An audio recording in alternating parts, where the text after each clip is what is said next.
দীর্ঘ 1 বছরের অক্লান্ত পরিশ্রম, একঝাঁক তরুণের লালিত স্বপ্ন, দৃঢ় প্রতিজ্ঞার ফসল, হার না মানার গল্প, অদম্য ইচ্ছাশক্তির প্রতিচ্ছবি আজ যেন বাস্তবে রূপ নিল আকিলপুরের মাঠে। এবং এই আকিলপুরের মাঠে তরুণদের হাত ধরেই তার প্রতিচ্ছবির প্রতিফলন ঘটিয়ে ফেলল আকিলপুর প্রিমিয়ার লিগের মাধ্যমে, এবং যা যুগ যুগ থাকবে কালের সাক্ষী হয়ে। আসসালামু আলাইকুম প্রিয় ভিউয়ার্স, আজকে আপনাদেরকে নিয়ে আসলাম আমাদের 7 নং ওয়ার্ডের আকিলপুর গ্রামের যুব সমাজ কর্তৃক আয়োজিত, বা আপনারা আমার পিছনে দেখতে পাচ্ছেন ইউনাইটেড স্পোর্টিং ক্লাব আকিলপুরের কর্তৃক আয়োজিত একটি ফুটবল টুর্নামেন্ট। আসলে এই ফুটবল টুর্নামেন্ট আয়োজন করেছে ওই গ্রামের একঝাঁক তরুণ, এবং এই তরুণদের রিকোয়েস্টে আমি এখানে আসি। বিশেষ করে এখানে আমার বন্ধু মোহাম্মদ আলী দেখতে পাচ্ছেন, তারপর সালেহ আহমদ, তারাও এখানে, তারপর জনাব অলিউর রহমান আলী বাই চেয়ারম্যান সাহেবও আছেন। ওনারা হচ্ছেন দাতা এবং প্রধান অতিথি, এবং ক্রীড়া উপদেষ্টা হিসেবে আছেন আক্তার মিয়া, তারপর আমাদের প্রতিনিধি মখলিস মিয়া, জনাব চান মিয়া, হারিস মিয়া। তো আপনারা পুরো ভিডিওটি দেখেন এবং খেলা দেখলে আপনারা অবশ্যই আনন্দিত হবেন।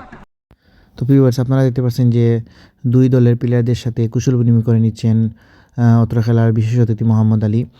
এবং যে দুটি দল খেলায় অংশগ্রহণ করছে ওরা হচ্ছে গিয়ে আপনার বাইবাজার স্পোর্টিং ক্লাব এবং SHR স্পোর্টিং ক্লাবস।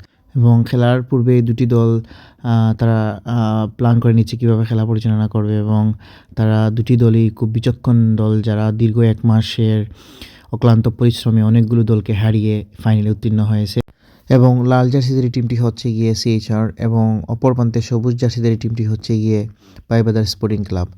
তো সর্বশেষ রেফারি সবাইকে সতর্ক করে নিচ্ছেন, এবং অল্প কিছুক্ষণের মধ্যে খেলাটি শুরু হয়ে যাবে। আপনারা দেখতে পাচ্ছেন প্রস্তুতি নেওয়া হচ্ছে এবং খেলা শুরু হয়ে গেল। যখন আমরা ছোটো ছিলাম তখন প্রায়শই দেখা যেত প্রত্যেকটি গ্রামে এরকম একটা খেলার আয়োজন করা হতো, যদিও আজ এগুলো যেন হারিয়ে গেছে, আবার আমরা সবাই আজ ইন্টারনেটমুখী হয়ে গেছি। তো সর্বশেষ বলতে চাই, খেলার সমঝোতার কারণে আমরা খেলাটি একেবারে লাস্ট পয়েন্টে টাইফিকারের মাধ্যমে নিষ্পত্তি হয়।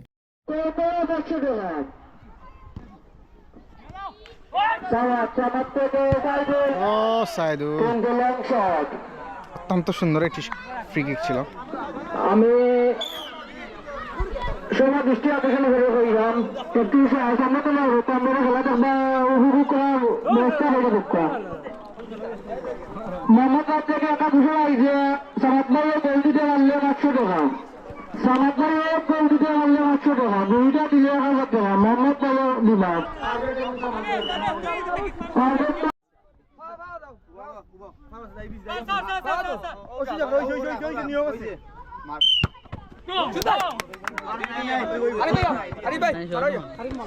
সমান সমান দুই পক্ষে একটা না না কত আছে সমান সমান মনে করে যা দিতে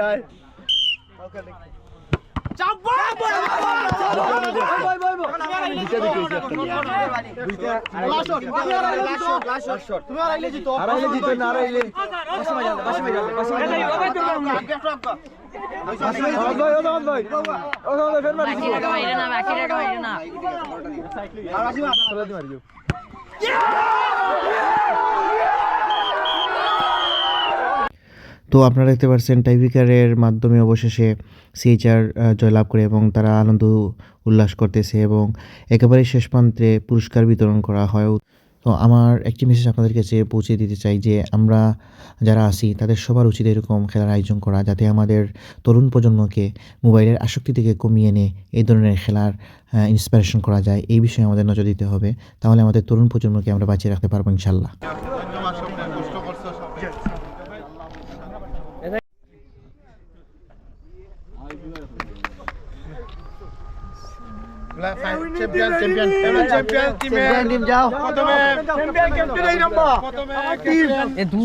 আমাদের ইউনাইটেড স্পোর্টিং ক্লাবের মিডফিল্ডার ও আজকের খেলার এসিআই টিমের ক্যাপ্টেন আব্দুল সামাদকে তার ট্রফি গ্রহণ করার জন্য আমি অনুরোধ করছি।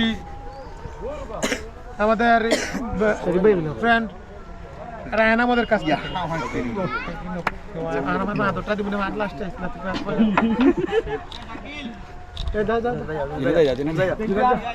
এখন আমাদের স্পোর্টিং ক্লাবের আরো গোলকিপার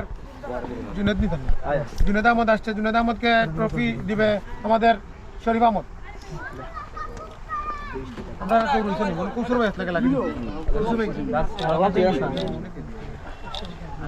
আমি এখন শাকিলকে আসার জন্য অনুরোধ করছি রিপন মামার কাছ থেকে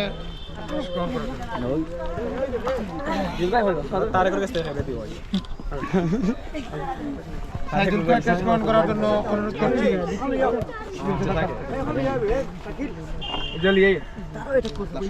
সাইদ, তুই কি তোর নাম কি সাইদ না সাইদ? সাইদকে ক্যাশ গ্রহণ করার জন্য অনুরোধ করছি। আশা রয়েছে আমরা না আজিজে রয়েছে, আজিজে দিয়ে আমাদের করিমুল্লাহর বিশিষ্ট ব্যবসায়ী এবং আমাদের প্রাক্তন খেলোয়াড় বন্ধু আজিদের কাছ থেকে। তো একেবারে শেষ পর্যন্ত আমরা এসে পৌঁছেছি। আজকের শেষ মেডেলটি প্রদান করবেন আমার বন্ধু এবং এই গ্রামের কৃতি সন্তান এবং 7 নং ওয়ার্ডের উজ্জ্বল নক্ষত্র আমাদের মোহাম্মদ আলী ক্রে। ওটা প্রদান করবেন এইটা না বললেও আমি যাকে ক্রেস্ট প্রদান করব উনি হচ্ছেন সে ফাহাদ হচ্ছে আমাদের ফাহাদ আহমদ, আমাদের সবার প্রিয়। এজন্য আমি সবার লাস্টে ওর ক্রেস্টটা রাখছি, কারণ আমি আমি সবার অনুরোধ প্রিয় করছি মানুষকে ফাহাদকে। সবার লাস্টে দিতেছি। ও আমার যেমন পপুলার সমস্ত গ্রামের ইউনাইটেড স্পোর্টিং ক্লাবের প্রতিটা প্লেয়ারেরও একজন ফেভারিট প্লেয়ার। ফাহাদকে তার ক্যাশ গ্রহণ করার জন্য অনুরোধ করছি। যাও।